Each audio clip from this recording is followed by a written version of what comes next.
Guruve Gaurachandra Radhikaya Tadali Krishnaya Krishna Bhaktaya Tada Bhaktaya Namo Namaha Vancha Kalpatarubhyascha Kripa Sindhu Bevacha Patitanam Pavanebhyo Vaishnavebhyo Namo Namaha Jai Shri Krishna Chaitanya Prabhu Nityananda Shri Advaita Gadadhara Shivasadi Gaur Bhaktavinda Hare Krishna, Krishna Krishna, Hare Hare, Hare Rama, Rama Rama, Hare Hare. My Dandavat Pranam devotees, Madhavatiti Kadasi Ki Jai. So today, as the title of the session here mentions, I essentially want to first read a letter and then give some commentary. This was actually intended originally to be a letter. Let me give the backdrop to this. There was a devotee who, I'm going to tell his story as he wrote it here, but essentially, after having some experiences within our ISKCON society, he drafted a letter that he wanted to send to leadership, and afterwards reconsidered that and wanted to print it as an article. After both considerations, he decided not to do either, but he decided simply to do some inner search of himself and do some introspection regarding the situation, and decided to just take a different course of action, which I'll describe in his letter. This devotee saw one of my videos on another site called The High Road, and I am always deeply indebted to one devotee, Tirtha Prabhu, who runs that site, The High Road, just for his tireless work in making many videos of many Vaishnavas available, and also for his amazing help that he's given me in transferring many of the videos that I had to my own YouTube channel, etc. Just a really sweet and wonderful devotee. I look forward to one day, at least in this lifetime, getting his association. Just depends on whether or not I'm going to be feeling up enough to travel to UK for preaching. I think all things considered, I'm thinking about starting to travel abroad more for preaching at this point. I've been doing a lot of traveling, obviously, over the last 7-8 years or so here in the States, and I feel at this point perhaps I'll try to take up more activity, also traveling for serving Hari Katha, at least in Europe and certainly in the Caribbean. But anyway, back to this particular devotee. Having seen the video, one of the videos he saw was a video that I did on judging devotees by their Vaishnavata, not by their institution. And that moved him to write to me and send me his article letter that he had originally intended to post and his current situation now. Of course, he did not mention that I could not share his name, but I never share names here when I'm speaking on this forum. And he did request directly that I do not share the name of his Gurudev. So let me begin with the letter and then I'll give some commentary about it. So read Hare Krishna Prabhu, hope you and Mataji are well and happy. My wife and I are here in our self-sufficient home and land project.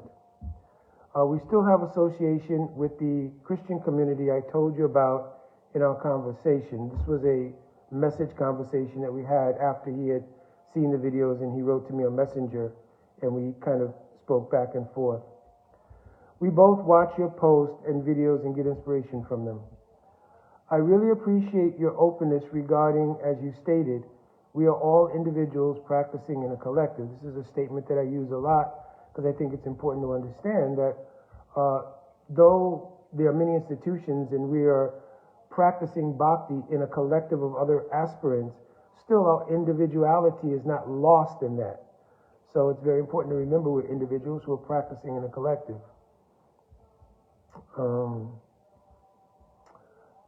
I really appreciate your openness regarding, as you stated, we are all individuals practicing in a collective. So even though our journey has put us in this particular community at this time, we have not lost faith in Srila Prabhupada or in Bhakti.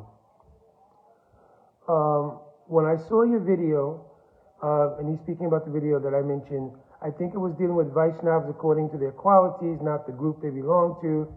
It's been a while, so he says I cannot remember the exact title.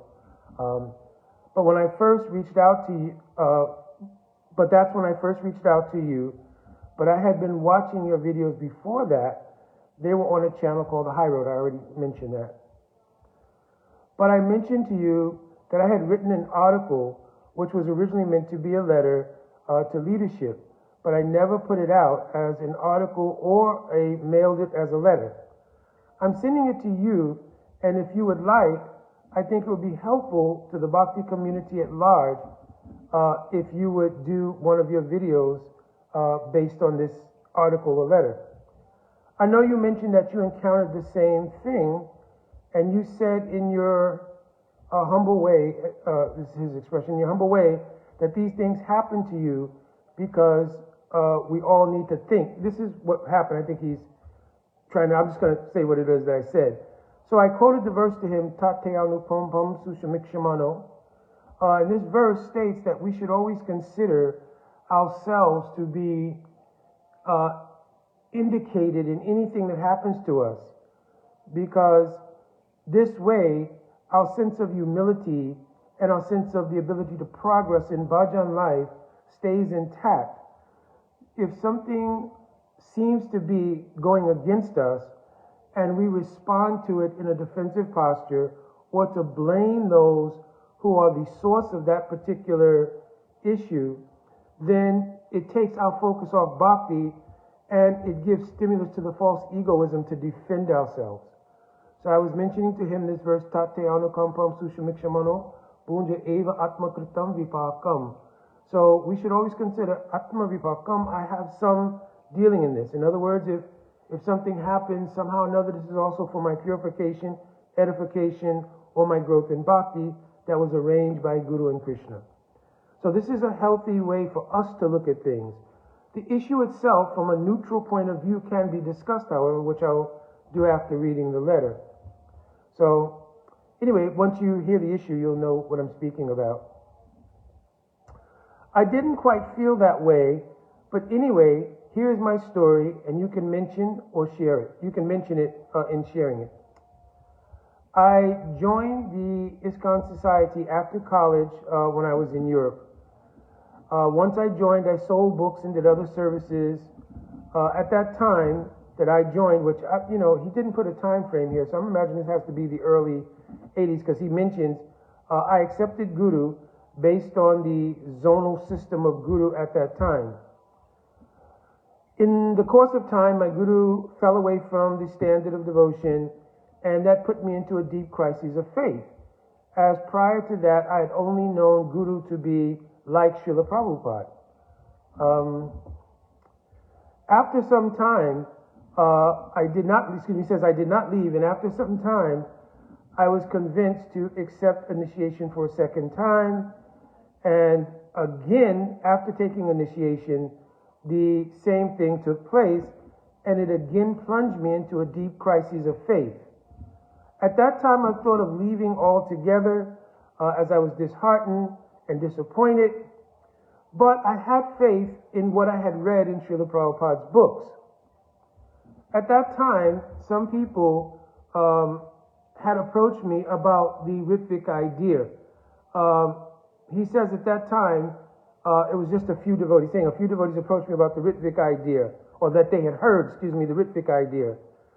But after close examination, I saw that there were too many flaws in their approach. He doesn't mention what those flaws are, but obviously there are many flaws in the idea of Ritvik Vad, because it's just opposite-dantic, and it does not align really with the teachings on Guru Tattva that Srila Prabhupada gave.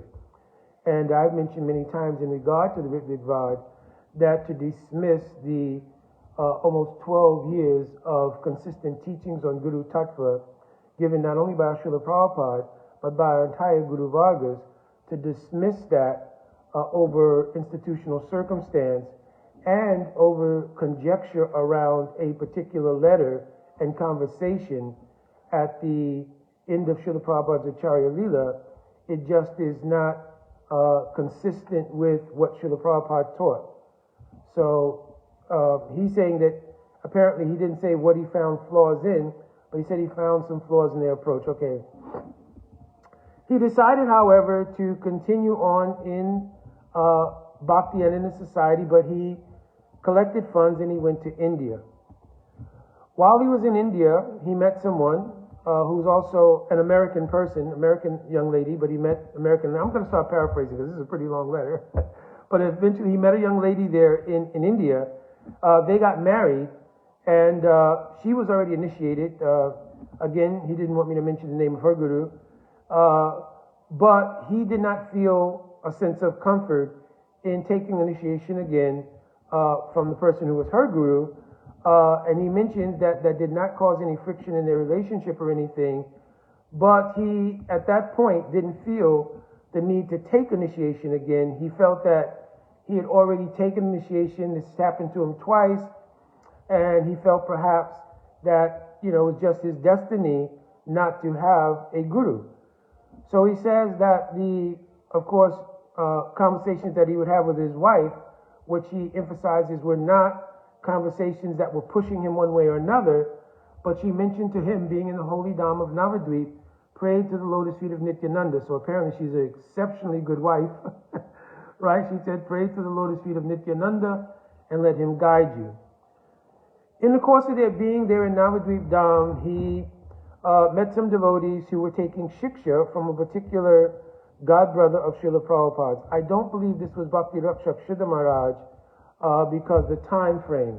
So I don't think maybe it was Bhakti Rakshak Siddha Maharaj, but he mentions it was a godbrother of Srila Prabhupada. So obviously that was not my Gurudev, and that was not perhaps any of the disciples of Srila Prabhupada's godbrothers. It was actually one of Srila Prabhupada's godbrothers themselves.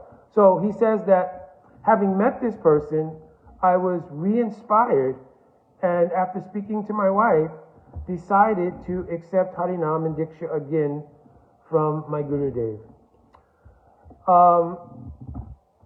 At that time, I did not mention this to anyone in the society and continued doing my various services for the society without any interruption. Feeling joyful and feeling very much connected now, I enthusiastically again engaged in the services and felt great inspiration and great enthusiasm to go on practicing. My wife also took shiksha from my Gurudev, and we both kept all of this to ourselves. Later on, after some time, due to visa issues, we both had to leave India for some time, so I suggested that we return to Europe and I would again engage perhaps in services at the temple in Europe. I'm going on and paraphrasing again because it was a pretty long letter. He mentions once he arrived in Europe, he began service at the temple, and in the course of some time being there, a conversation came up regarding who his Gurudev was, because the devotees who had remembered him from his previous sojourn in Europe knew what had happened, and they asked him if he had taken reinitiation again. So at that time, he felt comfortable knowing these devotees to mention that he had in fact taken initiation from one of Srila Prabhupada's godbrothers in Navadvip Dham, and he voiced his enthusiasm and his feeling a sense of re-inspiration, being re-inspired in bhakti, and so forth and so on. So he mentions then that somehow or another in the conversations with those devotees, it got out to the temple authorities that he had been initiated outside the society, and he was informed that he says he was also living in a small flat near the temple, so he was not living on the temple property. But at that time, the temple authorities mentioned to him that he would no longer be able to render services directly at the temple, though he was free to come and take darshan and to take prasad. So after hearing that, he became extremely disheartened and himself and his wife also became disheartened, and they, for some time, did not attend the temple at all. There was an idea that they also did not want to stay in Europe after that, so they relocated to America, and they moved to a sort of rural area in the Midwest. And he mentions later on that there wasn't much Vaishnav association except for whatever he would get online. And he met a group of, he called them progressive Christians. I can't remember because I don't have the original. He didn't write it in this letter, and it was in the messaging that he sent me. And he mentions it was a group of progressive Christians who spoke about unity and brotherhood and all these things. So apparently it was, I don't think it was a Unitarian church per se, but anyway, he says it was a progressive group of Christians whom him and his wife simply went to attend one of their programs regarding community building or something, and found some resonance with the way that he was treated and the lovingness and the kindness that they showed him.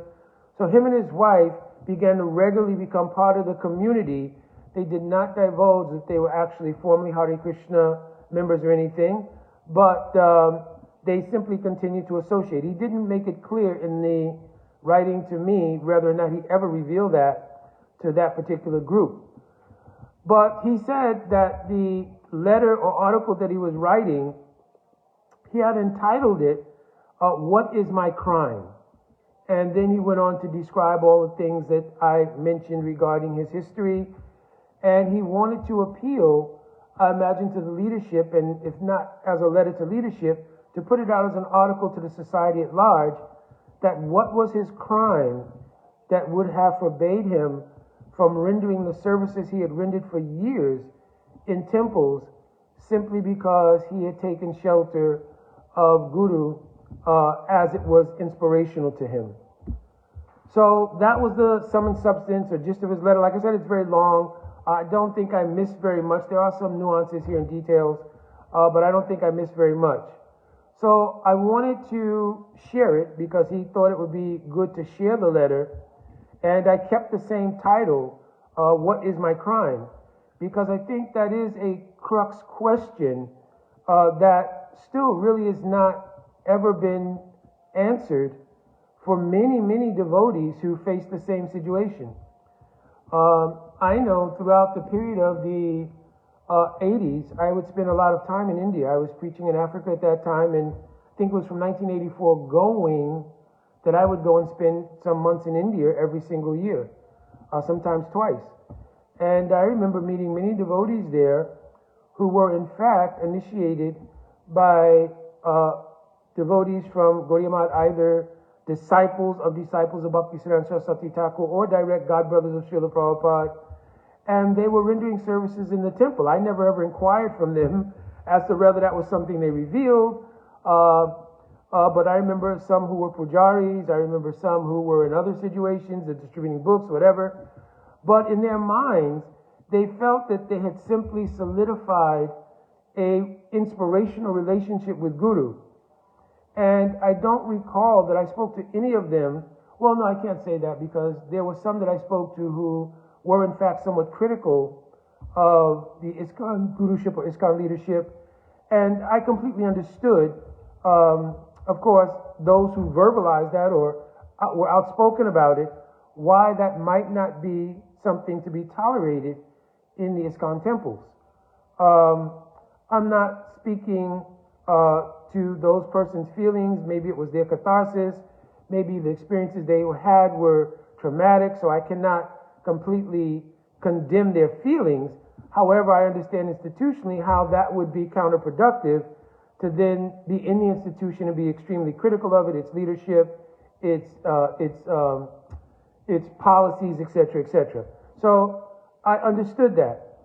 However, I met many who went on serving and they never in fact either revealed, or if they had revealed, apparently to leadership in the individual temples, it was not an issue that they felt prevented them from carrying on services, inclusive of giving class and everything else. So when this devotee wrote to me, I felt, yeah, this is something that does need to be addressed. Again, I myself have never heard a sufficient answer, and I myself, as I mentioned earlier, and as I wrote to this devotee, always kept the posture that whatever was meant to be in terms of my service in bhakti, that's really arranged by Guru and Krishna. I'm not really the doer. So if I've reached out to someone for Harikatha Seva or something else, and they sort of rejected that on the basis of institutional considerations, then I just took it that this was simply Krishna and Guru's arrangement to make me a better devotee, to make me a more qualified devotee. And that if I was a more qualified or a better devotee, then Krishna would have arranged for me to have the opportunity to have the association of the devotees and to share Harikatha in that environment. Of course, over the years, like I've said, I've experienced a great deal of fortune in that I've not really encountered that. I have encountered it on one or two occasions, but in general, I have not really encountered that.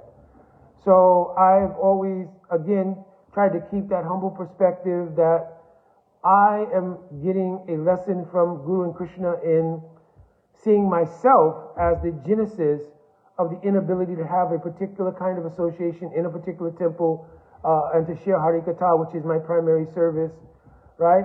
And perhaps by doing Deepa Bhajan Sadhan, by becoming more qualified as a devotee, then those opportunities will open. Or perhaps that a conversation like this will start to come more to the surface, and perhaps there will be a time when there's a deeper consideration of Vaishnavas according to their Vaishnavata and not their institution. I did mention also to another devotee, not this particular devotee, that the idea of accepting devotees or not accepting devotees based on institutional considerations, not their Vaishnavata, could lead to aparad. Because in Padma Puran, our Goswamis have given Hanti Nandanti Vaidvaishti Vaishnavam Nabhinandati Krujate Navashanam Nohashanam Dashane Pattananishad, that there are 6 things which are offenses to Vaishnavas. And who is a Vaishnava? Then Rupa Goswami has mentioned that those persons who have even chanted the name of Krishna, they should be considered Vaishnava of a certain category. Those who've accepted bona fide Harinam and Diksha, then Pranativis, they are certainly Vaishnavas and they're worthy of receiving our pranams. And certainly those Vaishnavas who are Nindanti Sunya, Hridoya Ipsita Sangalabhya, their association is very desirable because they are beyond the modes of material nature. They have no tendency to criticize, right? So their association is highly desirable. So, but still, for any Vaishnava to harm them physically, to blaspheme them, the very first offense in chanting the holy name is sadhu ninda paramo aparadham. Right? This is the first aparad that's mentioned in the 10 offenses to chanting Harinam. That if you do Vaishnav ninda, it means to criticize a Vaishnav. You understand? And there's a difference between criticism and critique. Criticism is done when you weigh the pros and cons of something with no intentions to make it better, but simply with envy or malice to point out the faults in someone. Critiquing something is when you weigh the faults and virtues of something with the loving intention to make it better. So even while I'm speaking here, that's my intention. That by bringing these things up and critiquing this particular issue, it may help to bring it to light in a way that the faults and virtues of not looking at Vaishnavas according to their Vaishnavata, but looking at them according to institution or what guru they have, etc., how this looking, at the faults and virtues of it may create a forum or a different kind of perspective that will overall be beneficial to the Vaishnava community. So, to Vaishnavam Nabhinandati, also to fail to welcome and please a Vaishnava. So this is a very important thing, because though we may not with malice harm physically or speak openly negatively about a Vaishnava, to fail to welcome a Vaishnava and to please them. So if any Vaishnava is coming to the temple. The temples belong to Thakurji. Remember that we are sevaks in the temple. So to have someone come to please them is also important. And for anyone who is studied our Chaitanya Charitamrita, right?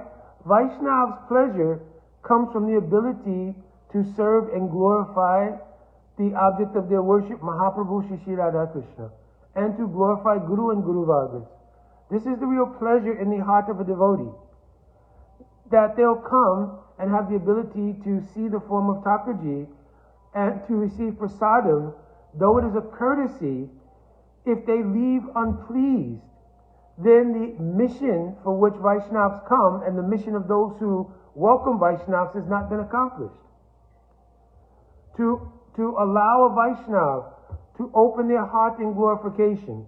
Now we have so many devotees who are senior enough in almost any temple that exists, that if something is spoken that is either adverse, either opposite-dantic, either not in alignment with the teachings of our Srila Prabhupada, etc., those things can be checked there and then, or even if it's checked afterwards to that person, oh, Prabhuji, I just want to bring to your attention, or Mataji, I want to bring to your attention that you spoke something that is not something that is in Srila Prabhupada's books, right? Because that's an important thing, because we want to rely on the actual books of Srila Prabhupada. We sometimes defer our own understanding of the books to the actual books. So it's important to be careful even in assessing whether or not someone visiting has spoken something opposite to Srila Prabhupada, or whether they've spoken something that we have not understood from Srila Prabhupada's book. So then we can approach that person, Prabhuji, Mataji, I have a doubt that I have not heard Srila Prabhupada say this. Can you vet it in Srila Prabhupada's books? There's no harm whatsoever, there's no offense, there's no malice whatsoever in asking any speaker who's sharing Harikatha to do that. The other thing would be to see that any Vaishnava, in vetting them, can we look at their history and see, have they ever spoken ill of our society? Have they ever spoken ill of our leadership? Have they ever spoken ill of Srila Prabhupada? So if those things are part of the background of someone, then it is also understandable why they may not be allowed to speak in a temple. But if that person does not have that background, if the person is simply Vaishnava, to then suggest that they simply by the community they belong to, or the guru especially they took initiation from, because in most cases that I'm speaking of, almost universally, every person, whether they're initiated by one of Srila Prabhupada's godbrothers or some disciple of one of the godbrothers, they rendered their service and their acceptance of the process was all through the mission of Srila Prabhupada. And I cannot think of many situations in which devotees, there may be some, I'm sure there are, in which devotees left the mission of Srila Prabhupada to go to someone else. I think in many cases, people went to someone in order to get siksha. That is also not an axiomatic statement that siksha does not exist within ISKCON. So you can't conflate the two things. Inspiration, again, is an individual and personal thing. So if they've heard Harikatha from someone, and they've gone and they've gotten siksha from that person, that is not an axiomatic statement about some fault or lack in the society itself of those things. But everything is personal. We are a personalist society. We're not impersonalists. So there can't be a metric that establishes you only have to operate within a certain boundary to generally be a member of the society.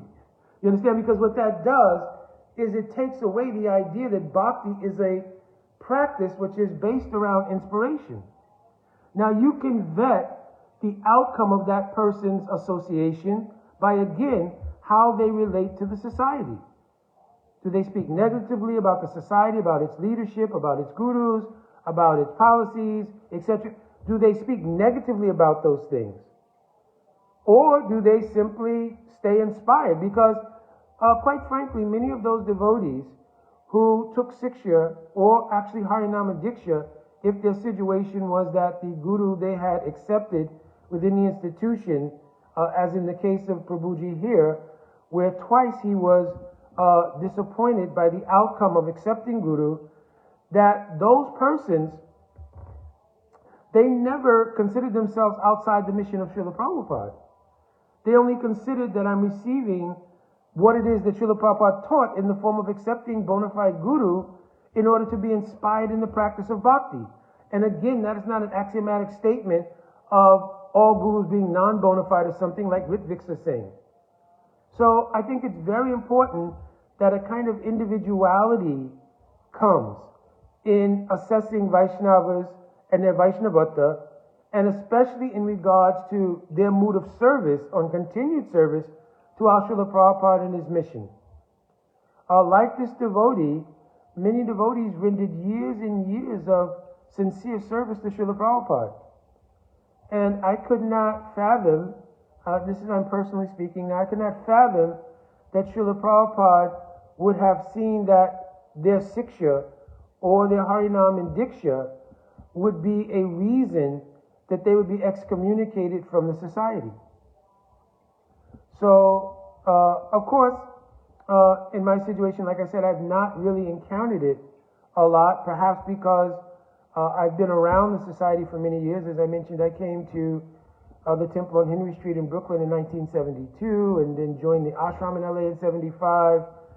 Actually wrote to Srila Prabhupada for initiation, but because I was in college at the time, and my parents, though they loved the fact that I had become a devotee, which means I would not be in the troublesome streets of Brooklyn, New York, still they felt that getting your education was something that shouldn't be inconsistent with your devotional life. Now, of course, later on, I think the society is at large matured, and they also understood that, but at the time you could not live outside the temple and still be initiated. So that was my situation with writing to Srila Prabhupada for initiation. So I'm not going into my whole history here, but of course, in the course of time, then my relationship with my Guru Pada Padma Nityalila Pravishtom Vishnu Pada Paramangsa Astuta Rasutta Sisiman Srila Bhakti Vedanta Narayan Goswami Maharaj came about, and it came about way before any controversies had arisen around these issues and so forth, so on. So I think just based on my individual portfolio and many devotees whom I knew for that period of time or over that period of time that I had been associated with Srila Prabhupada's mission, and those devotees who accepted my humble attempts to serve the mission of Srila Prabhupada. Of course, I've told that many times I, in a dedicated way, took $10 on a one-way ticket to Africa to open temples and make devotees and distribute Srila Prabhupada's books, etc., etc. So I think by the grace of Srila Prabhupada, and also I think by the encouragement and grace of Srila Bhakti Tirtha Maharaj, who sent me there, I think that there was no doubt about my love, affection, and service either for Bhakti Tirtha Maharaj, Srila Prabhupada, or Srila Prabhupada's mission. And I don't think there ever should have been, I don't think it is, and I can't really attest because there were times when I was not privy to what may have been said outside of my direct association. But I don't think that in general that there was or should have been an idea that because I found inspiration, and again, anytime you say I found inspiration or something, doesn't speak to an axiomatic lack of inspiration from other sources. We can have multiple sources of inspiration. So that someone finds a particular inspiration at a particular point in their life in bhakti, because again, we all have previous bhakti samskars. It's mentioned in Shastra, Pratana Kaduni Chasti Yat Sat Bhakti Vasana. We're not all coming to bhakti as some homogeneous group that all came at the same time, same level, same experience, etc. So there are certain kinds of inspirations that speak to your bhakti samskars. And those things are internal realities. They're not external metrics that can be regulated or legislated, per se, by institutional dynamics. So it's really, really important to understand these things in order to avoid, as I was speaking earlier, about the possibility even of offending devotees based on these things. Um, I'm not going to go on. I think I made the point, and I've shared this devotee's story. I do stay in touch with this devotee. They do want to remain anonymous. One last thing I'll mention here is that one of the things which have allowed a continuum of discourse with this devotee and his wife is that I also did not condemn their association with the progressive Christian group they're associating with. Because bhakti, whatever bhakti samskars have been developed and probably continue to develop, are not checked simply because they're found a community in which their day-to-day lives find more peace and resonance with, right? So it's not a disqualification in bhakti that I found perhaps a group of people, and I'm sure that part of their association and part of what they're experiencing is a healing from what they had perceived to be almost like a, almost like a chastising, punishing energy from the institution around their inspirational experience with simply accepting Guru. You understand? So I think part of their healing process is being around people who they feel are embracing and comforting. And of course, this is what Srila Prabhupada's movement is. It's supposed to be that. Srila Prabhupada said he built a house in which the whole world could live. So I would not fathom how it's possible that a house which could accommodate the whole world can accommodate family members. And though we may come up with many rationalizations around these things, it's important that we look deeply at the implications of Srila Prabhupada's loving hand that brought many of these devotees to the process and engaged them in the service of Srila Prabhupada in his mission to fulfill the prophecy of Mahaprabhu, that Srila Prabhupada perhaps would not be happy looking at the plight of some of these devotees, because according to their particular inner development, they may or may not be able to adequately cope with situations like that. So in some ways that may cause them to be repressed around their inspiration that they get from their guru and not want to mention it for fear of reprisal or fear of excommunication, etc., etc.